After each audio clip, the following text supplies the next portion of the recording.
Donc bilan de la journée du 3 juillet. Donc il y avait l'ISM à 16 heures, FOMC à 20 heures.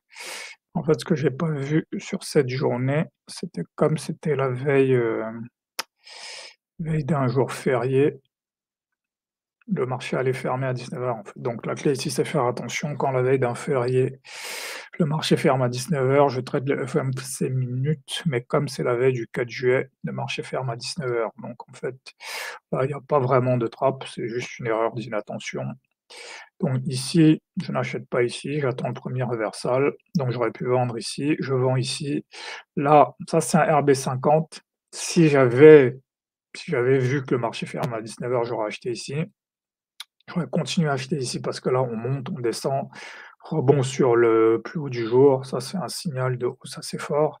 J'aurais continué à acheter ici, acheter ici, acheter ici, acheter là, parce que je me serais dit: «Vu que le marché ferme plus tôt, en général, il prend une direction et il prend que celle-là, donc finalement, c'est assez bref. C'est voilà, si j'avais vu que le marché fermait à 19 heures, bah, j'aurais considéré ça comme, un signal de hausse, donc ici, j'aurais eu mon signal ici, ma barre de signal ici.